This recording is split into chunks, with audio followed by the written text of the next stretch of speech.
નમસ્કાર દર્શક મિત્રો, N7 ગુજરાતી ન્યૂઝમાં આપનું હાર્દિક સ્વાગત છે। સમાચારની વાત કરવામાં આવે તો ડભોઈ નગરપાલિકા દ્વારા પખવાડિયાના સફાઈ અભિયાન ડભોઈ નગરમાં શરૂ કરવામાં આવ્યું હતું, જેમાં આજે 4 કિલ્લાની અંદર આવેલા ધાર્મિક વિસ્તારોની સાફ સફાઈ આજુબાજુથી કરવામાં આવી હતી।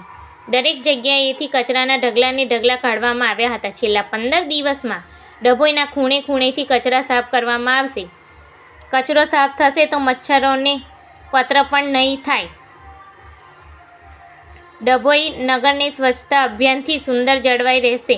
કિલ્લાના લોકોમાં ખુશી જોવા મળી રહી છે। ડભોઈ નગરપાલિકાની ઝડપી કામગીરીને લઈને નિર્મળ ગુજરાત સ્વચ્છતા પખવાડિયાની પ્રવૃત્તિઓ હાથ ધરવામાં ગુજરાત સરકારના આદેશ અનુસાર ડભોઈ નગરપાલિકા ખાતે આજરોજ તારીખ 1/6/2024થી ચીફ ઓફિસર શ્રી જયકિશન તડવી અને પ્રમુખના આદેશ અનુસાર તારીખ 15/6/2024 સુધી એક પખવાડિયું સફાઈ અભિયાન શરૂ કરવામાં આવ્યું છે, જે આજરોજ ડભોઈ નગરપાલિકાના સેનેટરી ઇન્સ્પેક્ટર મહેશભાઈ વસાવા, ઇકબાલભાઈ મંસૂરી અને પ્રશાંતભાઈ સોલંકી વગેરેની ટીમ દ્વારા ડભોઈમાં આવેલા 4 કિલ્લાની આજુબાજુ આવેલા ધાર્મિક વિસ્તારોમાં સફાઈ અભિયાન શરૂ કરવામાં આવ્યું હતું।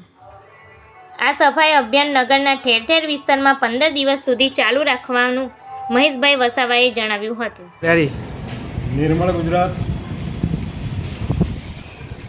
2.0 અંતર્ગત સરકારશ્રીની તારીખ 1/6/2024થી તારીખ 15/6/2024 સુધી પખવાડિયાનો સ્વચ્છતાના પ્રોગ્રામો જાહેર કરેલ છે।